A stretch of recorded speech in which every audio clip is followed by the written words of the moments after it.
Assalamualaikum warahmatullahi wabarakatuh. Kembali lagi di channel Radio Horor. Untuk kisah kali ini ada sebuah cerita dari tulisannya akun Twitter @wahyuariantean. Sebuah kisah yang berjudul Teror Santet. Dan sebelum kita lanjut ke ceritanya, tekan dulu tombol like video ini dan jangan lupa tekan juga tombol subscribe channel ini. Nyalakan juga lonceng notifikasinya agar tidak ketinggalan cerita-cerita lainnya dari channel ini. Dan buat teman-teman yang pengen belanja-belanja, nanti silahkan saja klik etalase yang ada di pojok kiri bawah. Atau teman-teman bisa kunjungi link pembelian yang nanti akan saya sertakan di kolom deskripsi. Dan seperti apa untuk kisah kali ini? Langsung saja kita masuk ke ceritanya.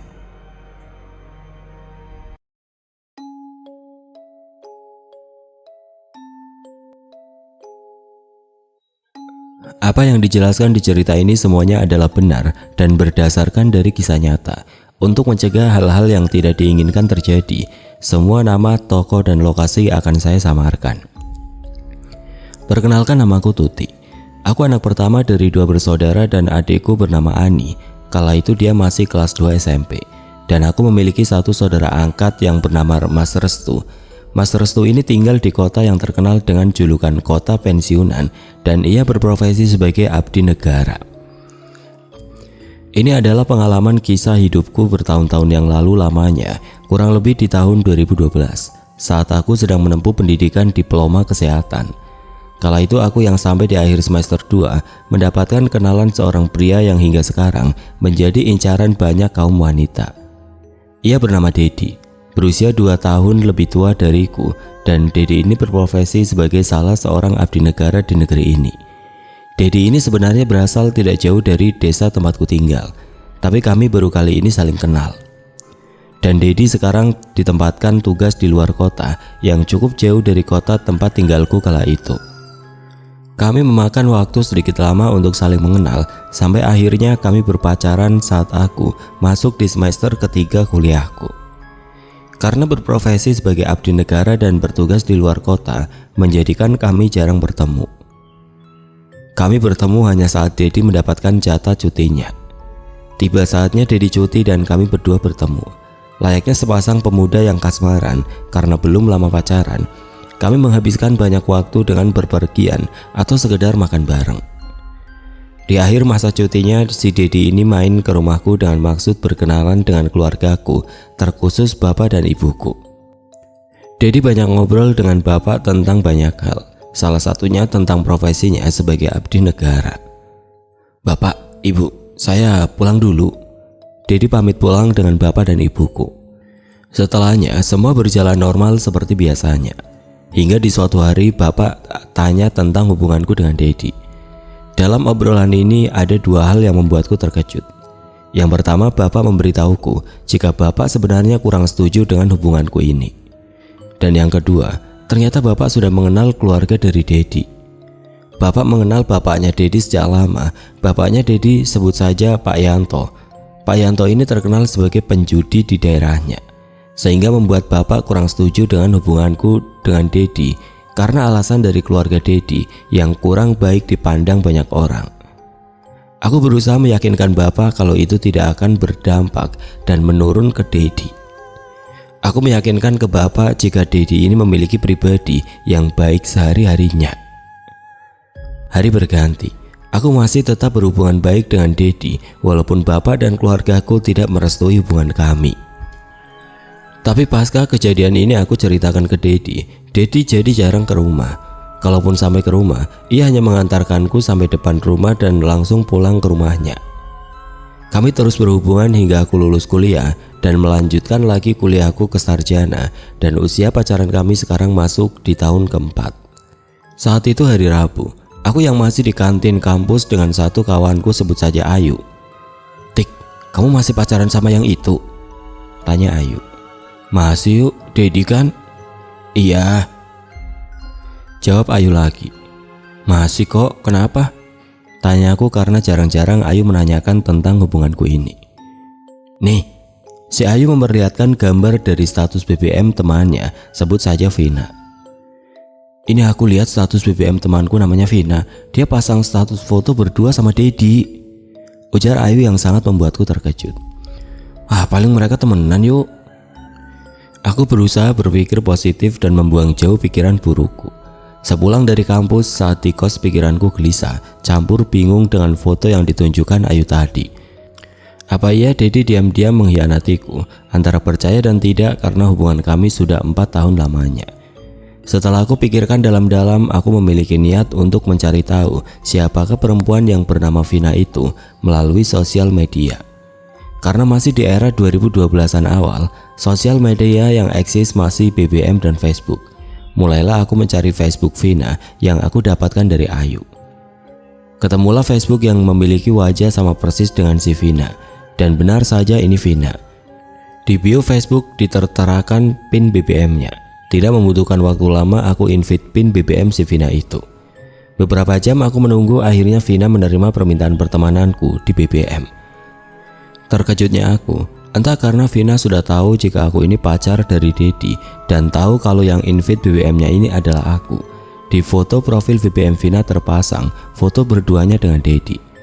Singkat cerita, mulai dari sini terungkaplah satu persatu perselingkuhan Dedi dengan perempuan yang bernama Vina ini.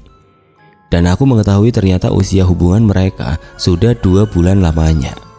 Aku yang dirundung rasa kecewa karena dikhianati. Tidak perlu waktu lama aku memutuskan mengakhiri hubunganku dengan Dedi. Namun siapa sangka, ternyata Dedi ini tidak menerima jika hubungan kami berakhir dengan alasan ini semua salah paham. Berkali-kali Dedi mencoba menghubungi, tapi aku hanya reject panggilannya. Berkali-kali Dedi mendatangiku, tapi aku selalu ada alasan untuk menghindar. Dedi benar-benar terlihat tidak menerima jika hubungan kami diakhiri. Padahal sudah jelas jika ia yang merusak sendiri hubungan ini. Tiba saatnya saat aku lulus dan bekerja satu kota dengan Mas Restu. Aku tinggal di rumah Mas Restu dengan istrinya, sebut saja Mbak Nila. Hingga akhirnya di suatu sore, tanpa aku sadari si Dedi datang kemari. Mau apa dia kemari? Pikirku dalam hati. Dedi beralasan ingin main saja kemari. Apalagi ditambah Mas Restu yang satu profesi dengannya, membuat Dedi memiliki banyak bahan pembicaraan. Dedi sempat mengajakku keluar berdua, tapi aku menolak beralasan ada kerjaan setelah ini. Aku sudah memahami, pasti Dedi mengajakku pergi hanya untuk meminta aku kembali lagi menjadi pacarnya. Beberapa hari sejak kedatangan Dedi, entah kenapa badanku menjadi sering sekali sakit. Sampai akhirnya aku terbaring sakit 3 hari lamanya. Aku sudah izin kerja agar badanku lekas pulih. Alih-alih membaik, badanku malah semakin merasa tidak enak. Untuk makan saja muntah lagi. Hingga akhirnya ibu dan adikku Ani menjemputku ke rumah Mas Restu untuk mengantarku berobat di dekat rumahku. Setelah dari dokter aku didiagnosa biasa, tapi sesampainya di rumah dan beberapa hari setelahnya aku tidak juga kunjung membaik, malah demam tinggi lagi hingga 2 hari. Ibu yang khawatir akhirnya membawaku ke rumah sakit dan aku dinyatakan sakit tipes. Setelah sembuh dan membaik, aku kembali lagi ke rumah Mas Restu dan melanjutkan aktivitasku di sana. Aku bekerja seperti biasa dan tidur di rumah Mas Restu. Hingga tiba di suatu malam saat aku hendak tidur dan lampu kamar sudah mati. Tiba-tiba aku mendengar ada sesuatu yang terjatuh di atap rumah. Brak! Aku berpikiran mungkin itu ranting atau kucing yang bermain di atas sana. Tidak lama dari itu aku mendengar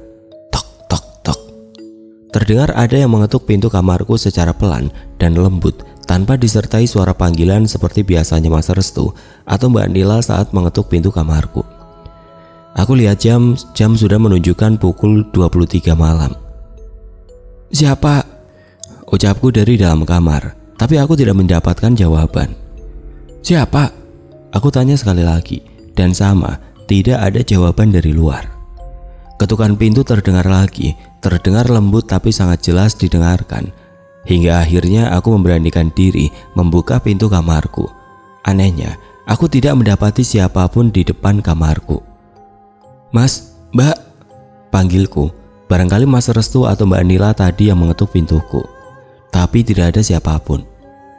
Aku yang mulai agak ketakutan pun perlahan menutup pintu dan memejamkan mata agar aku cepat tertidur karena esok hari harus bekerja. Jam 3 pagi aku bangun. Seperti biasa aku bangun untuk sholat tahajud. Dini hari kali ini benar-benar terasa sangat berbeda dibandingkan dengan sebelumnya. Suasana singup sangat kental kurasakan. Aku bangun dari tidurku dan ke kamar mandi yang letaknya agak jauh dari kamarku.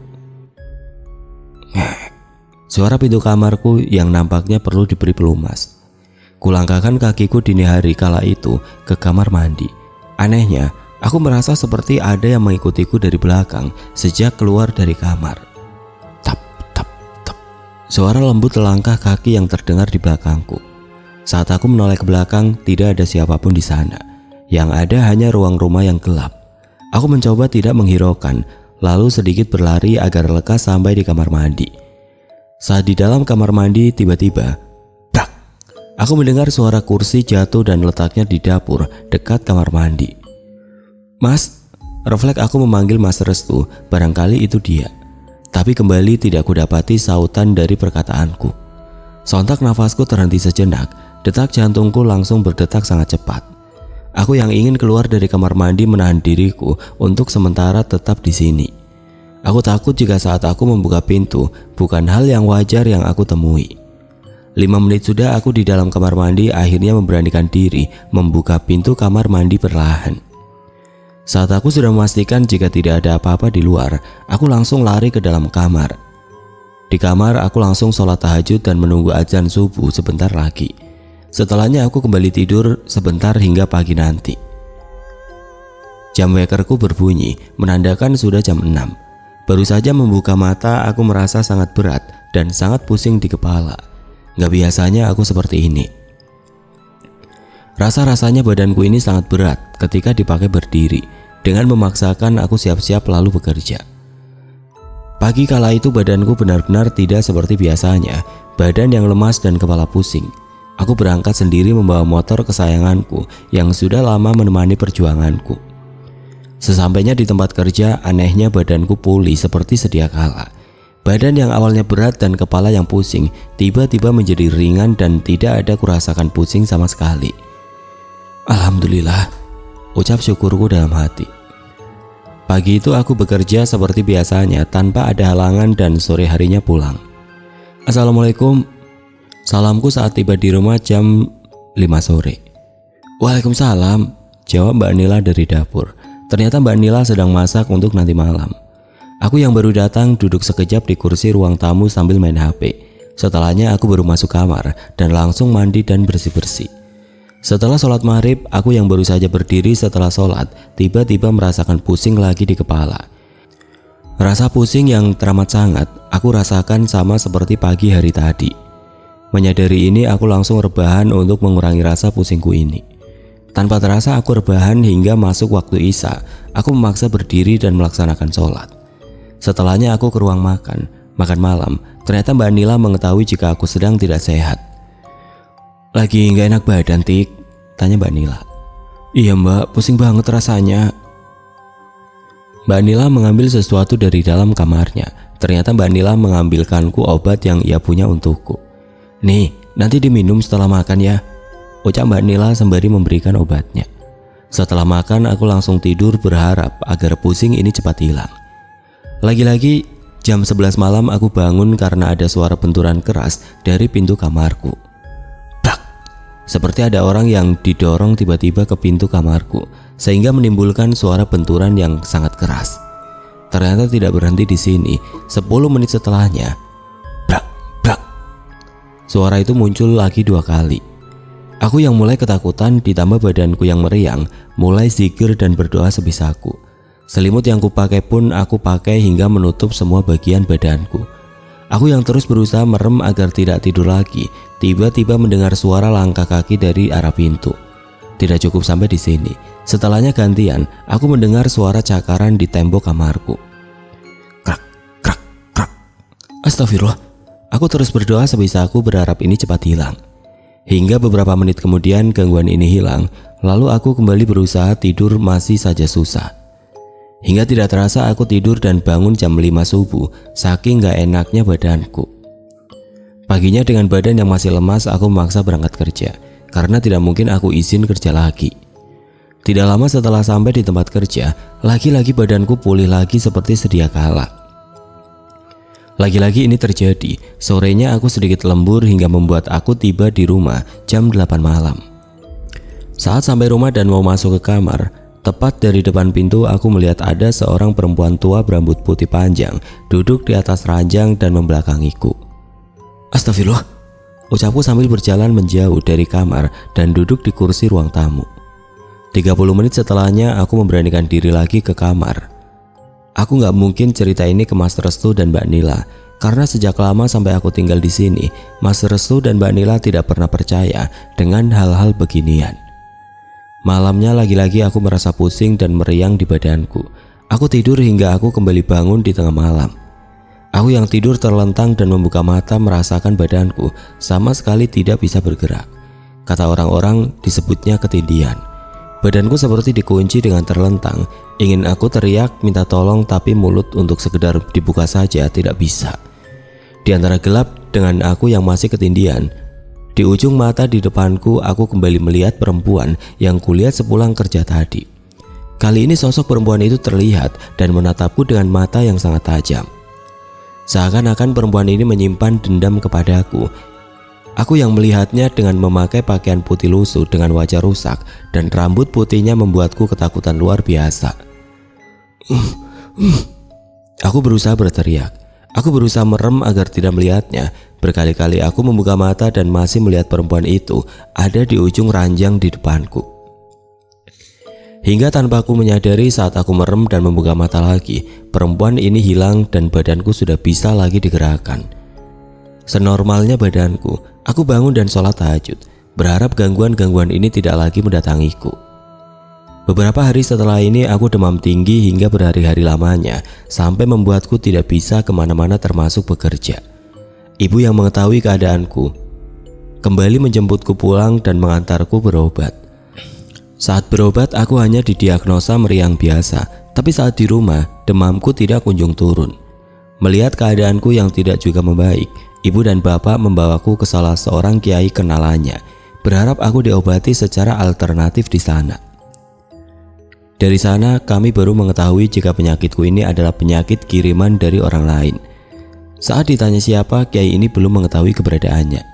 Di sini aku diberi minum yang sebelumnya diberi ajian-ajian doa.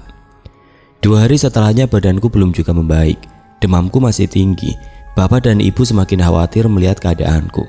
Hingga akhirnya ibu mendapatkan informasi dari temannya agar aku ini ditemukan dengan kiai, sebut saja namanya Kiai Soleh. Singkat cerita, Kiai Soleh ini datang besok harinya. Assalamualaikum, ucap salam dari Kiai Soleh di depan rumah. Waalaikumsalam, jawab bapak ibuku yang sudah menunggu kedatangan Kiai Soleh. Ternyata bapak ibuku sudah menunggu kedatangan Kiai Soleh.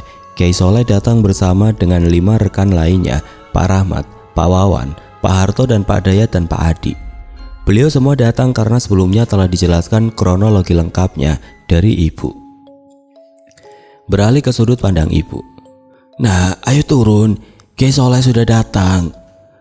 Aku mengajak Tuti turun menghampiri Kiai Soleh di bawah, karena kamar Tuti di rumah lantai 2. Saat aku masuk ke kamarnya, aku melihat wajah Tuti hanya diam termenung, melihat ke langit-langit seperti sedang memperhatikan sesuatu. Tuti, panggilku sekali lagi. Enggak bu, Tuti enggak mau. Tuti mau di sini saja, ucap Tuti yang tiba-tiba enggan menemui Kiai Soleh.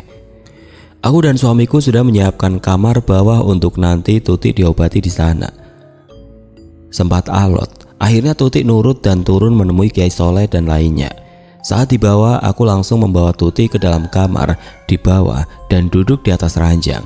Tidak lama Kiai Soleh dengan 5 rekannya masuk. Saat Kiai Soleh baru masuk, "Mau apa kalian? Saya gak akan takut," geraman Tuti. Tapi aku bingung kenapa suaranya bisa berubah. Suara Tuti menjadi serak seperti suara perempuan tua. "Ini bukan Tuti anakku," gumamku di antara Kiai dan suamiku. "Pak, Bu, pegang tangannya," ujar Kiai Soleh memintaku dengan suamiku memegang tangan Tuti. Tampak Kiai Soleh dan 5 rekannya mulai merapalkan doa berikhtiar yang aku sendiri tidak tahu bacaan apa itu. Tidak kusangka Tuti memberikan reaksi. Tuti terlihat sangat kesakitan dan menggeleng-gelengkan kepalanya. Cukup, panas, cukup," Tuti berteriak dengan suara seraknya. Aku dan suamiku terus mencengkram kencang tangan dan pundak Tuti hingga tidak berapa lama Tuti pingsan dan tidak sadarkan diri. Setelahnya, Kiai Soleh mengajakku dan suamiku ngobrol di ruang tamu. Di dalam Tuti diawasi oleh Pak Dayat dan Pak Adi. "Pak, Bu, jadi anak Ibu Tuti seperti ini itu karena perbuatan orang lain. Orang ini ingin membuat Tuti terus sakit dan berujung mati karena terus-terusan sakit," ujar Kiai Soleh. "Astagfirullah, apa salah anak saya hingga ada orang lain tega seperti ini kepada anakku, Kiai?" tanya suamiku dengan nada terkejut karena tidak percaya ada orang yang berbuat setega ini dengan Tuti. "Lantas sekarang bagaimana, Kiai? Apa yang harus kami lakukan?" "Anak saya mengalami sakit seperti ini sejak dari rumah saudaranya. Awalnya Tuti hanya mengeluh sakit, lalu berkali-kali mendapatkan gangguan-gangguan gaib, Kiai." "Iya benar, orang ini hanya mengirimkan atau menanamkan ini semua di rumah saudara ibu. Ini yang nempel ikut kemari hanya sebagian kecil dan yang besar dan pusatnya ada di sana," ucap Kiai Soleh. "Kita fokus menyembuhkan Mbak Tuti aja sekarang. Mari Bapak Ibu, kita ke dalam lagi." Kiai Soleh mengajak kami ke dalam kamar lagi. Baru saja Kiai Soleh masuk, Tuti yang awalnya hanya tidur tiba-tiba bangun dan duduk. "Kamu tidak akan bisa melepaskan perempuan ini," ucap Tuti dengan suara seraknya yang sudah bisa aku tebak ini bukan Tuti anakku. "Mau apa lagi kamu?" tanya Tuti lagi. Aku dan suamiku dibantu Pak Dayat dan Pak Adi memegang erat tubuh Tuti. Kiai Soleh dengan yang lainnya tampak mulai merapalkan doa yang membuat tubuh Tuti gelagapan sangat kencang, sempat nyaris membuat cengkraman kami terlepas. Kiai Soleh terus merapalkan doanya hingga akhirnya Tuti sadar dan muntah. "Alhamdulillah," ucap Kiai Soleh memecah ketegangan ini. "Sudah pergi Pak, Bu, sekarang Mbak Tuti sudah aman," tambah Kiai Soleh. Aku lega dan kulihat wajah suamiku juga lega melihat Tuti sudah sadar. Kala itu waktu sudah sore, Kiai Soleh dan 5 rekannya pamit pulang.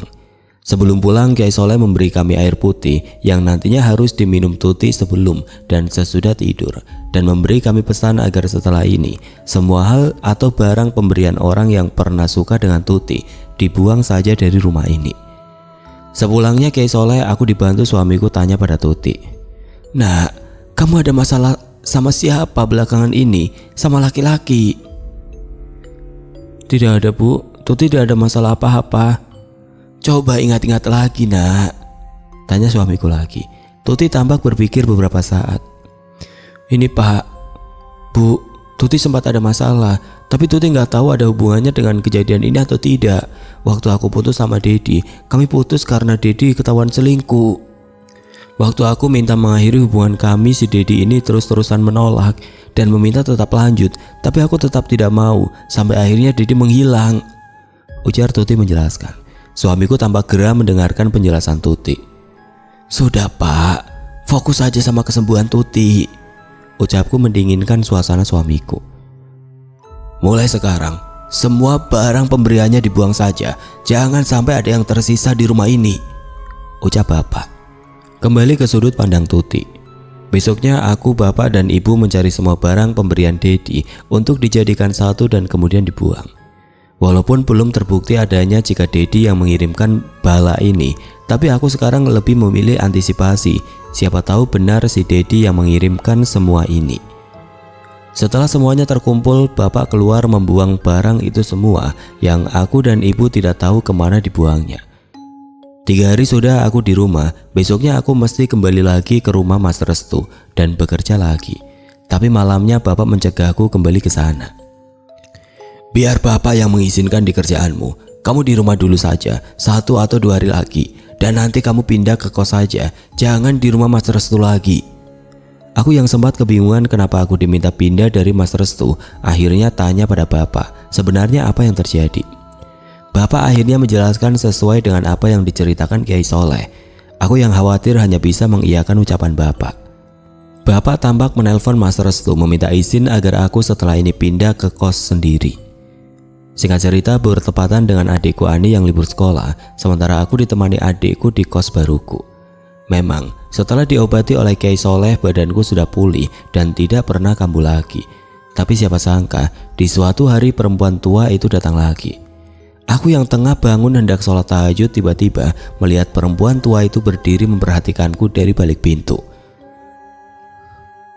Aku yang ketakutan akhirnya kembali memejamkan mata lagi, dan di antara sadar tidak sadar aku mendengar di telingaku, "Kamu tidak akan bisa lepas."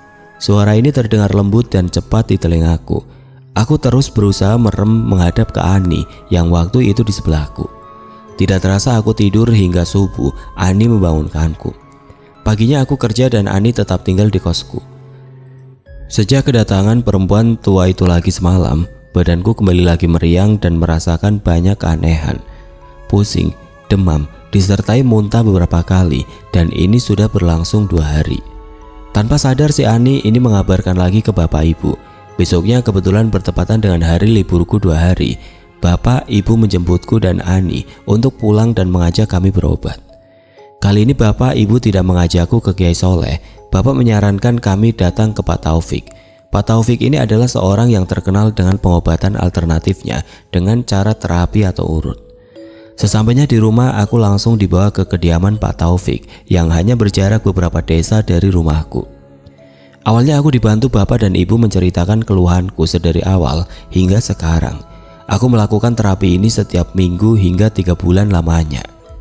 Singkat cerita sampailah di minggu ketiga, dan artinya ini adalah masa terapiku yang ketiga. Saat sudah di kediaman Pak Taufik, seperti biasa aku diantar ibuku. Mulailah Pak Taufik mengurutku dari belakang sambil merapalkan doa. Baru 10 menit diurut, aku merasakan sakit yang luar biasa ketika Pak Taufik ini mengurut punggung tepat di tulang belakang. Bapak dan ibu sampai memegang kedua tanganku agar aku bisa menahannya. Agak lama aku diurut di bagian punggung, tidak lama aku muntah. Bapak, ibu, dan aku terkejut setelah melihat muntahanku. Karena bareng dengan muntahanku, keluar juga seperti lumut yang sudah berwarna hitam. Selain itu pula ada jarum 4 buah yang sudah karatan. "Astagfirullah, ini apa Pak Taufik?" tanya ibuku cemas dengan muka pucat setelah melihat kejadian ini. "Iya, ini yang dikirim orang yang tidak menyukai Tuti, Bu. Sebentar, saya selesaikan dulu ya," jawab Pak Taufik.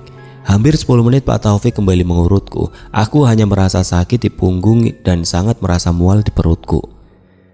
Saat Pak Taufik selesai, perlahan rasa sakitku menghilang. Dari sinilah percakapan kami dimulai. "Mbak Tuti punya masa lalu yang belum lama ini disakiti?" tanya Pak Taufik. "Punya, Pak. Ini yang ngirim dari masa lalunya Mbak Tuti. Dia ini tidak terima kalau Mbak Tuti bisa bahagia tanpa dengannya. Dan benar juga kata Pak Soleh kemarin, pengirimnya ini hanya menanam balanya di rumah. Sekarang insya Allah Mbak Tuti sudah aman," ibu Pak Taufik. "Siapa Pak pengirimnya kalau boleh saya tahu?" Di sini disebutkan ciri-ciri orang hingga lokasi rumahnya, dan semuanya mengarah dan persis seperti ciri-ciri Dedi, dan rumahnya pun juga alamat rumah Dedi. Kurang ajar. Ibu tiba-tiba naik pita mendengar penjelasan Pak Taufik. "Sudah Bu, yang penting Mbak Tuti sekarang sudah aman. Biar yang di atas membalas semua ini," ucap Pak Taufik memecah ketegangan. Di sini Pak Taufik juga membakar lumut hitam dan 4 jarum dari badanku tadi. Semuanya dibakar dan terbakar tanpa meninggalkan sisa. Alhamdulillah setelah dari Pak Taufik badanku kembali pulih dan tidak lagi mengalami hal-hal seperti sebelumnya. Dan tidak lama dari sini, aku memutuskan resign dari pekerjaanku dan kembali pulang, tinggal dengan orang tua dan adikku. Yang membuatku tidak habis pikir adalah, Dedi belakangan ini sedang sibuk mempersiapkan pernikahannya dengan kekasihnya. Kok masih sempat-sempatnya mengirimkan hal semacam ini kepadaku? Tapi ya sudah, biar semua yang sudah terjadi menjadi pelajaran untukku pribadi agar lebih berhati-hati ke depannya. Dampak dari kejadian ini adalah aku menjadi lebih peka dengan hal-hal gaib di sekitarku. Entah melihat keberadaannya atau hanya badanku yang bereaksi. Kisahku memang sudah berakhir, tapi siapa sangka perpisahan kami menimbulkan kejadian seperti ini.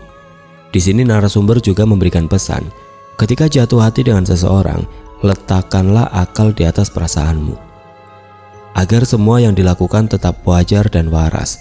Jika kegelapan dan kebencian sudah menutup akal dan hatimu, maka selesai sudah. Yang harus dan selalu kita lakukan adalah selalu mendekatkan diri dan bertawakal kepada Allah Subhanahu wa taala.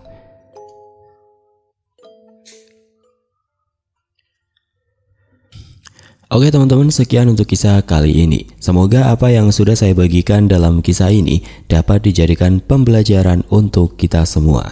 Dan buat teman-teman yang baru bergabung, jangan lupa untuk like, comment, share, serta subscribe channel ini. Dan nantikan kisah-kisah horor berikutnya tetap di channel Radio Horor. Wassalamualaikum warahmatullahi wabarakatuh.